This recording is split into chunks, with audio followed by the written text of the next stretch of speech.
gagamitin sa pagbayad ang Pure Gold P-Wallet, pero bakit biglang nagkaroon na mayroong PIN required ito? Ano ang gagawin mo at paano mo ito aayusin? Dahil wala ka namang nilagay na PIN number, panoorin mo ang ating buong video at ituturo ko sa inyo kung paano. So, sasagutin natin tong question ni Sir Luigi Mangulabnan, guys, no? Ayan, hello po. Update naman po ngayon po kasi may PIN na nilagay bago makapag-scan ng QR code. Alam nyo na po ba kung paano? Ayan, kung paano. Ayan, sige.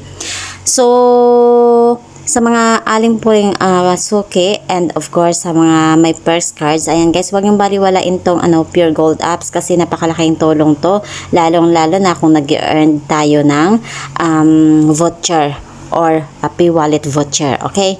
So, pasok tayo sa loob ng ating Pure Gold apps and then pagkatapos guys, tap nyo po yung e-wallet nyo. Pagka-tap nyo ng e-wallet, meron kang malalagay dito na, meron kang makikita dito, na pay QR code, scan QR code. So, syempre guys, pag namimili tayo sa Pure Gold at meron namang laman ang ating e-wallet, pwede natin gagamitin to sa Pure Gold. Okay, so using barcode or QR code, ayan, tap lang po natin yung pay QR code. So, pagka-tap natin guys at merong nakalagay dyan na PIN.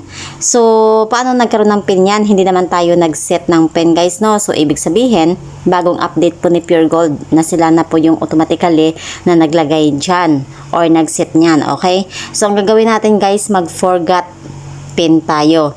So, tap natin yung forgot PIN at pagkatapos guys ay mamimili kayo or meron tayong nakasigned na email na nilagay dito sa ating account sa Pure Gold apps na kung saan doon magsisend ng code ang Pure Gold para ilalagay po natin dito, no, verification code, sorry. Okay, so tap natin yung forgot PIN and then pagkatapos punta tayo sa ating email kung saan nag-send ang Pure Gold ng verification code. Kunin natin ang verification code and then ilalagay nyo na po yung new PIN nyo. So, make it sure na kabisado nyo guys or isusulat nyo para hindi nyo makalimutan. And then pagkatapos, re-enter nyo lang po yung PIN na nilagay nyo. Pagkatapos po, ay enter nyo ulit yung pinaka-PIN na nilagay nyo. Ayan dito. And confirm. Ito na yung P-Wallet para mabuksan natin yung ating code guys. Yung pagka nagbayad tayo, pagka nag-generate tayo ng barcode, tap submit. So, pagkatapos guys, well done. Ito na po yung ating code. Nakuha na po natin. At sana nakatulong to sa inyo. At sana nakasagot tayo sa katanungan ni Sir Luigi Mangulabnan. Ayan, salamat. At don't forget to hit like, subscribe, and share sa ating video. Bye!